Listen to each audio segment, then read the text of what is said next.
કાનાજી છે. જો બચ્ચા પાર્ટી કેટલી આવી ગઈ સમજો. આમ જો બચ્ચા પાર્ટી પ્રસાદિયા ભગત આ બધાય પ્રસાદી આટન આયા ચીણકો બાબલો બનાવી દો. ચીણકો બાબલો બનાવી. હેલો ગાઈઝ, જય શ્રી કૃષ્ણ, જય સ્વામિનારાયણ. કેમ છો બધા? મજામાં જ હશો અને મજામાં જ રહેવાનું. તો મારા નવા વિડીયોમાં તમારા બધાનું હાર્દિક સ્વાગત છે. તો ચાલો માતાજીના દર્શન કરી લ્યો. જય શ્રી કૃષ્ણ, જય સ્વામિનારાયણ. માતાજી બધાને હાજર નરવા રાખે. તો અત્યારે વાગ્યા છે 9 અને હું ગઈ હતી શાકભાજી લેવા માટે.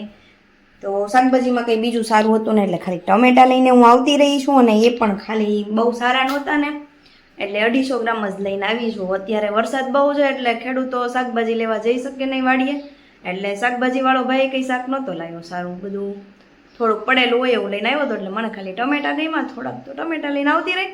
તો ચાલો અત્યારે ઘરનું બધું જ કામ હજી બાકી છે તો હું કામ કરું છું. અને મેં ચલો અમારે જો સીતા માતા ને સબરી માતા હું તમને દેખાડું. જો જય માતા સીતા માતા સબરી માં, જય માતાજી. જોઈ લો એ છે ને, બાકી સાક્ષાત સાચા બેઠા હોય એવું લાગે ને.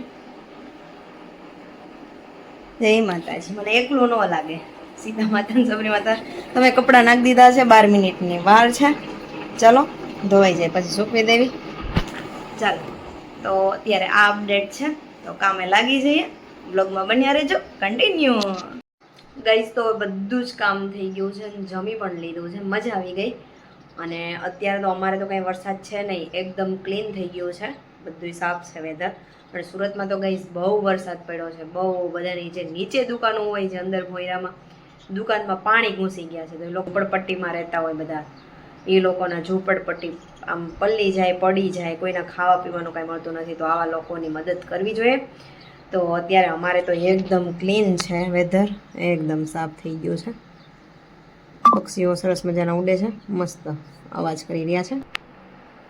તો ચલો થોડી વાર આરામ કરી લઈશું. હવે જો કપડાં અત્યારે વરસાદ જેવું છે ને તો ઘડીકમાં, અત્યારે વરસાદ નથી પણ આનું કંઈ નક્કી ન હોય, ઘડીકમાં ચાલુ થઈ જાય તો કપડાં સુકાતા નથી. તો અંદર ઘરે દોરી બાંધીને કપડાં જો નાખવા પડે છે પંખાની નીચે.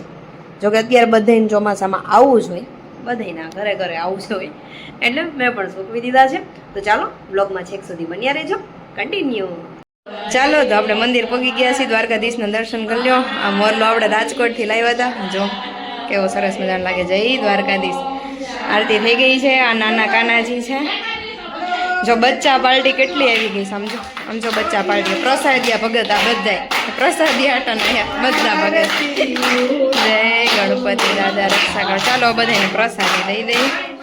હરખ્યા નેણેથી નિરખ્યા, કાનેથી સાંભળ્યા, મુખેથી બોલ્યા.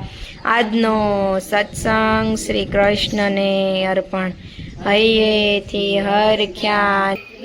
ચાલો તો ભગવાનને પોઢાડી દેવી. જય બાલાજી હનુમાનજી મહારાજની જય.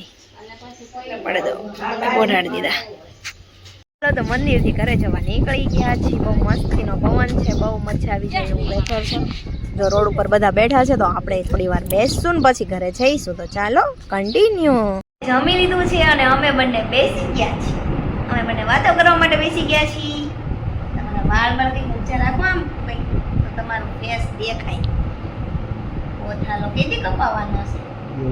લાવો પિન લગાવી દો. પિન લગાવી દેવી.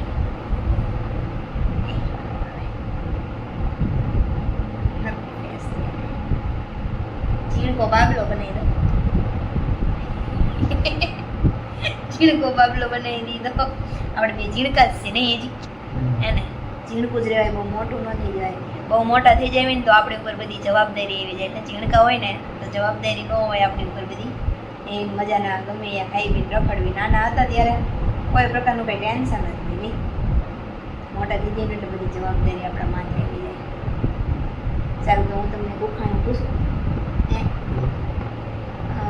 જો અત્યારે વરસાદ આવે ને એટલે આખું તળાવ પાણીનું ભરાઈ ગયું હે, અને વચ્ચે એક ટાપુ જેવું છે ને એની ઉપર એક ઘંટી છે હે, અને ત્યાં ઘંટી જવું હોય લોટ દળાવવા તો કઈ રીતે જાય લોકો? અહીંયા